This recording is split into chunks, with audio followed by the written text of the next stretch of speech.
What is a registered charity? Well, basically, a registered charity is a charity that has met the requirements of the Income Tax Act and has gone through a process of application to CRA. Once they've done that, then the registered charity receives a registration number, and it's entitled to issue tax receipts and the other benefits that come with being registered. To qualify for registration, though, an organization must basically be established and operated for charitable purposes and must devote its resources to its charitable activities. Again, this will become the framework on which everything else falls. On CRA's website, they've organized all of the information that relates to the registration process. So I belong to an organization and I'm interested in deciding whether I should consider applying for registered status. Then I can go onto the website, and for example, this slide shows me all of the context or the checklist that they've organized. Everything from, is registration right for you? Because in fact, sometimes there's recommendations that people look at registering and really that's not the best direction for them to go for their organization. So CRA's really pulled together this information to assist people in terms of making that decision. Now, what doesn't qualify as a registered charity? Well, basically an organization must be first a charity under what they call common law. And these following elements really disqualify a charity from being considered. For example, personal benefits. A charity can't be set up to provide personal benefits for individuals, and we talked a little bit about that with undue benefits of board of director members. Private benevolence. For example, if I set up a charity in order to have funds that I can direct to a specific cause or specific individual, someone's house is burnt down and I'm trying to set it up for this individual.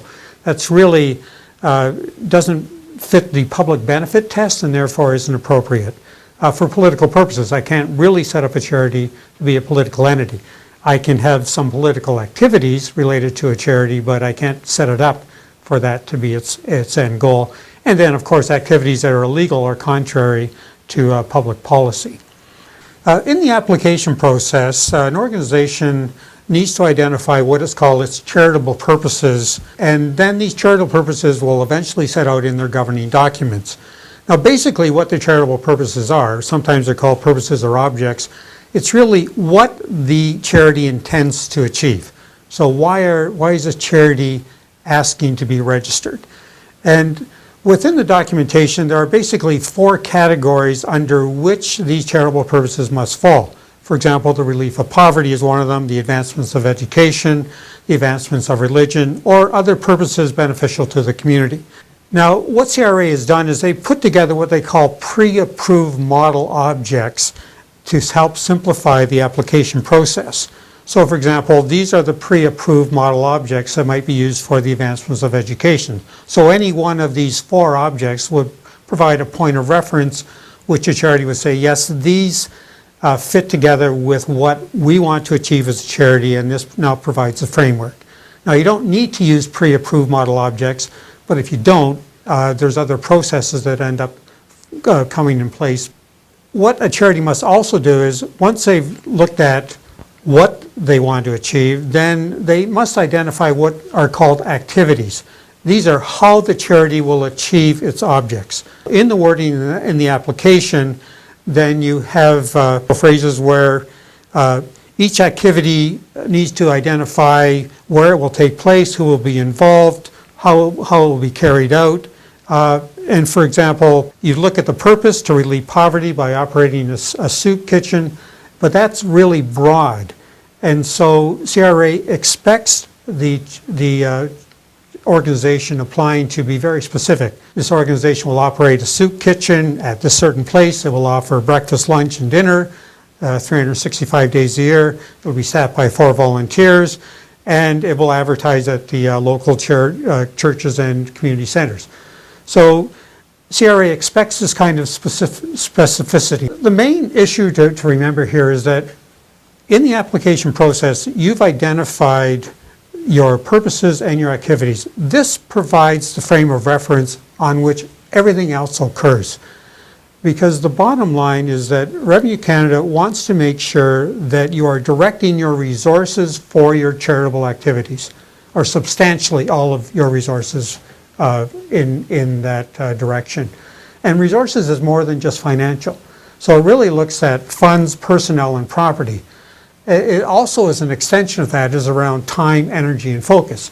So in fact, maybe I'm not directing a lot of financial resources to certain activities, but if it's taking up a lot of time and energy, then this is really taking away from the charitable activities that I was really registered to do.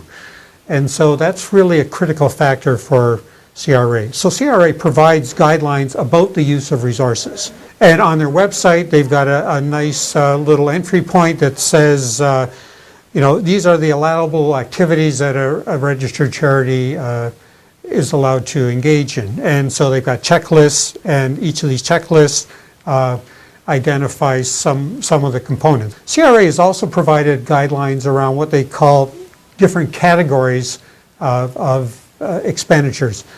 Some of them are what they call permitted charitable activities. So these are approved and appropriate, and they're connected to the mandate of the charity, basically connected to the purposes and activities that the charity has been registered for. Then there's other activities that are what we call permitted but restricted. So you can use some resources, but you have to do it within certain limitations. And then finally, there's other activities which are basically prohibited. Basically, they're outside of the mandate of the charity and inappropriate for a charity to be involved with. For example, political activities. Basically, a charity is allowed to take part in some political activities. In fact, the nature of a lot of charities is that they are advocating for individuals that might not be able to advocate for themselves. But that can't be the reason in which a charity exists. But there are restrictions on the kinds of activities that a charity can take place or take part in. These activities must be nonpartisan. They need to be connected to the mandate of the charity. They need to be based on a well-reasoned position. If a charity is putting forth a position, then you can't really leverage the profile of the charity to make a position that isn't well-reasoned and researched. And it needs to be subordinate to a charity's purposes. So we can't spend a lot of time and energy and resources around these political activities at the expense of the real charitable activities that a charity is put together for. The general rule is that a charity cannot devote more than 10% of its total resources for approved political activities. This is kind of the substantially all concept, which really identifies that 90% of a charity's resources needs to be used for their charitable activities. CRA has some excellent scenarios on their website, which really looks at a fictional charity, which they call Healthy Retirement, and they look at about 20 scenarios, and someone could really see whether this scenario is appropriate, whether they can really direct some resources, or whether this is outside of what is permitted. An example of activities that are prohibited is something called being involved in a non-related business. So charities can be involved in a commercial activity if that charity is related to their charitable purposes and if it's substantially run by volunteers. Again, if 90% of the resources directed towards that business is volunteer-based, then you're really into that 10% number again, where you're using substantially all of your resources for charitable activities. But it really needs to be subordinate to the actual activities of the charity. We really can't be talking about this all the time. It really needs to be integrated into our charitable operation. It's not self-contained, and there's really no element of private benefit that might occur to individuals because of involvement.